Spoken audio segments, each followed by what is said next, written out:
ಅಯೋಧ್ಯೆಯಿಂದ ತಾಯ್ನಾಡಿಗೆ ಬಂದ ಯೋಗಿರಾಜ್ ಅರುಣ್ಗೆ ಹೂಮಳೆ ಭವ್ಯ ಸ್ವಾಗತ. ಎಲ್ಲ ಭಗವಂತನ ಇಚ್ಛೆ, ಕಲೆಗೆ ಸಂದ ಗೌರವ ಎಂದ ಕರುನಾಡ ಶಿಲ್ಪಿ. ಕೆಂಪೇಗೌಡ ಏರ್ಪೋರ್ಟ್ ಬಳಿ ಜನರನ್ನ ನಿಯಂತ್ರಿಸಲು ಹೈರಾಣಾದ ಪೊಲೀಸರು. ಇದೆಲ್ಲವನ್ನು ನೋಡೋಣ ಪ್ರಮುಖ ಸುದ್ದಿ ನ್ಯೂಸ್ ಟಾಪ್ನಲ್ಲಿ. ಅಯೋಧ್ಯೆಯ ರಾಮ ಮಂದಿರದಲ್ಲಿ ಬಾಲಕ ರಾಮ ವಿರಾಜಮಾನವಾಗಿ ನಿಂತಿದ್ದಾನೆ. ಬಾಲರಾಮನನ್ನ ಕೆತ್ತಿದ ಶಿಲ್ಪಿ ಅರುಣ್ ಯೋಗಿರಾಜ್ ಪ್ರತಿಷ್ಠಾಪನಾ ಕಾರ್ಯಕ್ರಮದಲ್ಲಿ ಪಾಲ್ಗೊಂಡು ನಿನ್ನೆ ರಾತ್ರಿ ತಾಯ್ನಾಡಿಗೆ ವಾಪಸ್ಸಾದ್ರು. ಕೆಂಪೇಗೌಡ ಅಂತಾರಾಷ್ಟ್ರೀಯ ಏರ್ಪೋರ್ಟ್ಗೆ ಬಂದಿಳಿದ ಅವರನ್ನ ಸ್ವಾಗತಿಸೋದಕ್ಕೆ ಜನಸಾಗರವೇ ಹರಿದು ಬಂದಿತ್ತು. ಆರತಿ ಎತ್ತಿ ಮಹಿಳೆಯರು ಸ್ವಾಗತಿಸಿದ್ರು.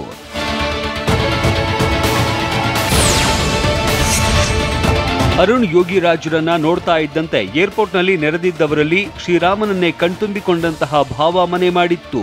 ಶಿಲ್ಪಿ ಯೋಗಿರಾಜ್ಗೆ ಪೇಟ ತೊಡಿಸಿ ಹೂಮಾಲೆ ಹಾಕಿ ಜೈ ಶ್ರೀರಾಮ್ ಘೋಷಣೆ ಕೂಗಿದ್ರು. ಅರುಣ್ ಮೇಲೆ ಹೂವಿನ ಮಳೆ ಸುರಿಸಿ ಅಭಿಮಾನ ಸಮರ್ಪಿಸಿದ್ರು. ಈ ವೇಳೆ ಬಿಜೆಪಿ ನಾಯಕ ನಂದೀಶ್ ರೆಡ್ಡಿ ಸೇರಿದಂತೆ ಹಲವರು ಉಪಸ್ಥಿತರಿದ್ರು. ನೀವು ಪೋಷಕರಾಗಲು ಕಾಯುತ್ತಿದ್ದೀರಾ? ಚಿಂತಿಸದಿರಿ. ಓಯಾಸಿಸ್ ಫರ್ಟಿಲಿಟಿ 90,000 ದಂಪತಿಗಳ ಜೀವನದಲ್ಲಿ ಸಂತೋಷವನ್ನು ತಂದಿದೆ. 7825893601ಗೆ ಕರೆ ಮಾಡಿ ಅತ್ಯದ್ಭುತ ರಿಯಾಯಿತಿ ಪಡೆಯಿರಿ ಹಾಗೂ ಎಲ್ಲರಿಗೂ ಗುಡ್ ನ್ಯೂಸ್ ಕೊಡಿ. ಏರ್ಪೋರ್ಟ್ಗೆ ಆಗಮಿಸ್ತಾ ಇದ್ದಂತೆ ಅರುಣ್ ಯೋಗಿರಾಜ್ ತಮಗಾಗಿ ಕಾಯ್ತಾ ಇದ್ದ ತಾಯಿ, ಪತ್ನಿ ಹಾಗೂ ಮಕ್ಕಳನ್ನ ಅಪ್ಪಿಕೊಂಡು ಭಾವುಕರಾದ್ರು. ಮಕ್ಕಳನ್ನ ತಬ್ಬಿಕೊಂಡು ಮುದ್ದಾಡಿದ್ರು. ಈ ವೇಳೆ ಮಾತನಾಡಿದ ಅವರು, ಇದು ಕಲೆಗೆ ಸಂದ ಗೌರವ. ಈ ಒಂದು ಅವಕಾಶ ಸಿಕ್ಕಿದ್ದಕ್ಕೆ ಭಗವಂತನಿಗೆ ನಮಿಸುತ್ತೇನೆ.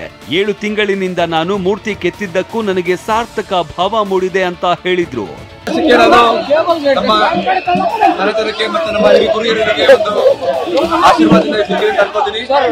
ಜೊತೆಗೆ ಈ ಒಂದು ಕಾರ್ಯ ನಮ್ಮ ಇತಿಹಾಸ ಪುಟದಲ್ಲಿ ಸೇರುವಂತ ವಿಷಯ. ದೇಶದ ಎಲ್ಲೆಡೆ ಭಕ್ತರು ಕೋಟಿ ಕೋಟಿ ಬೆಲೆಯ ಕಲ್ಲನ್ನೇ ಕೊಡೋದಕ್ಕೆ ಸಿದ್ಧರಿದ್ರು. 7 ಟನ್ ಚಿನ್ನ ಬೇಕಿದ್ರು ಕೊಡೋದಕ್ಕೆ ತಯಾರಿದ್ರು.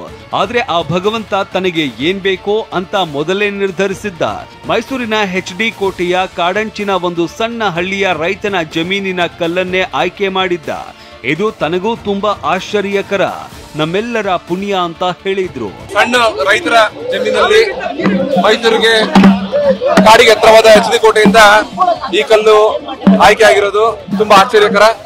ನಾನಲ್ಲಿ ಇದ್ದೆ 7 ತಿಂಗಳಿಂದ. ನೀವು 2 ಟನ್ ಚಿನ್ನ ಬೇಕು ಅಂದ್ರೆ ಕೂಡ ಕಟ್ಟಿದ್ದಾರೆ. ಅಂತದ್ರಲ್ಲಿ ಈ ಕಲ್ಲು ನಮ್ಗೆ ಸೆಲೆಕ್ಟ್ ಆಗಿರೋದು ನಮ್ಮೆಲ್ಲರ ಪುಣ್ಯ. ಈ ಒಂದು ಕೆಲಸ ನಾವು ಸಿಕ್ಕಿದ್ದು ನನ್ನ ಪುಣ್ಯ. ನನ್ನ ಶಕ್ತಿ ಮೀರಿ ಮಾಡಿದ್ದೀನಿ. ನೀವೆಲ್ಲ ತಿರುಗಾರ ಪ್ರೀತಿಗೆ ನನ್ನ ತಿರುಗಿ. ತಮ್ಮ ಪತಿಗಾಗಿ ಮಕ್ಕಳು ಮತ್ತು ಅತ್ತೆಯ ಜೊತೆ ಬೆಂಗಳೂರು ಅಂತಾರಾಷ್ಟ್ರೀಯ ಏರ್ಪೋರ್ಟ್ನಲ್ಲಿ ಕಾದು ಕುಳಿತಿದ್ದ ಅರುಣ್ ಯೋಗಿರಾಜ್ ಪತ್ನಿ ವಿಜೇತಾ ಅವರು TV9 ಜೊತೆ ಮಾತನಾಡಿ ತಮ್ಮ ಪತಿಯ ಸಾರ್ಥಕ ಕಾರ್ಯಕ್ಕೆ ಸಂತಸ ವ್ಯಕ್ತಪಡಿಸಿದ್ರು. ದೇಶದ ಎಲ್ಲೆಡೆ ಜನರು ತೋರ್ತಾ ಇರುವ ಅಭಿಮಾನ, ಪ್ರೀತಿಗೆ ಮೆಚ್ಚುಗೆ ವ್ಯಕ್ತಪಡಿಸಿದ್ರು.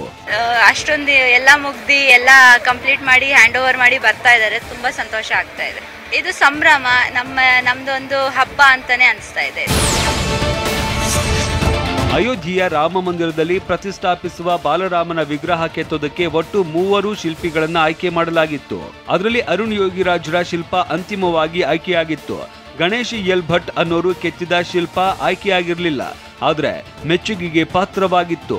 ನಿನ್ನೆ ಗಣೇಶ್ ಭಟ್ ಅವರು ಕೂಡ ಯೋಗಿರಾಜ್ ಜೊತೆ ಬೆಂಗಳೂರಿಗೆ ಬಂದಿಳಿದ್ರು. ಅವರನ್ನ ಆತ್ಮೀಯವಾಗಿ ಸ್ವಾಗತಿಸಲಾಯಿತು.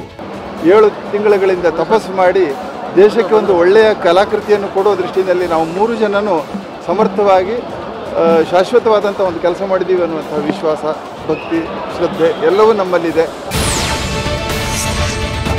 ಅರುಣ್ ಯೋಗಿರಾಜ್ ಸ್ವಾಗತಿಸೋದಕ್ಕೆ ಅಪಾರ ಸಂಖ್ಯೆಯಲ್ಲಿ ಜನ ಆಗಮಿಸಿದ್ದರಿಂದ ಜನಸಂದಣಿ ನಿಯಂತ್ರಿಸೋದಕ್ಕೆ ಪೊಲೀಸರು ಹೈರಾಣಾಗಿ ಹೋದ್ರು.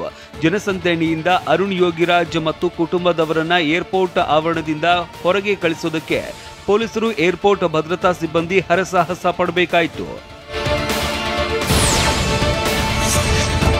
ಶಿಲ್ಪಿ ಅರುಣ್ ಯೋಗಿರಾಜ್ ಕೆತ್ತಿದ ಬಾಲರಾಮನ ಮೂರ್ತಿಯಿಂದಾಗಿ ಕರ್ನಾಟಕಕ್ಕೆ ಗರಿಮೆ ಮತ್ತಷ್ಟು ಎತ್ತರಕ್ಕೆ ಹೋಗಿದೆ. ಯೋಗಿರಾಜ್ ಕೋಟಿ ಕೋಟಿ ಜನರ ಅಭಿಮಾನಕ್ಕೆ ಪಾತ್ರವಾಗಿದ್ದಾರೆ. ಅರುಣ್ ಯೋಗಿರಾಜ್ ಅವರು ಶತಮಾನಗಳವರೆಗೂ ಅಳಿಸದಂತಹ ಚರಿತ್ರೆಯ ಪುಟ ಸೇರಿದ್ದಾರೆ. ಅರುಣ್ ಯೋಗಿರಾಜ್ ಅವರು ಸಮರ್ಪಣೆ ಮತ್ತು ಸಾರ್ಥಕತೆಯ ಸಂಕೇತವಾಗಿ ನಿಂತಿದ್ದಾರೆ. ಬಾಲರಾಮ ವಿಗ್ರಹ ಅವರ ಕುಶಲತೆ ಮತ್ತು ಭಕ್ತಿಗೆ ಸಾಕ್ಷಿಯಾಗಿದೆ. ನಾನು ಭೂಮಿಯ ಮೇಲಿನ ಅದೃಷ್ಟಶಾಲಿ ವ್ಯಕ್ತಿ. ನನ್ನ ಪೂರ್ವಜರು, ಕುಟುಂಬ ಸದಸ್ಯರು ಮತ್ತು ಭಗವಾನ್ ಬಾಲರಾಮ ಅವರ ಆಶೀರ್ವಾದ ಯಾವಾಗಲೂ ನನ್ನೊಂದಿಗೆ ಇದೆ. ಕೆಲವೊಮ್ಮೆ ನಾನು ಕನಸಿನ ಲೋಕದಲ್ಲಿದ್ದೇನೆ ಅಂತ ನನಗೆ ಅನಿಸುತ್ತದೆ. ಇದು ನನಗೆ ದೊಡ್ಡ ದಿನ ಅಂತ ಯೋಗಿರಾಜ್ ಅವರು ಪ್ರಾಣ ಪ್ರತಿಷ್ಠಾಪನಾ ದಿನದಂದು ಹೇಳಿದ್ದರು.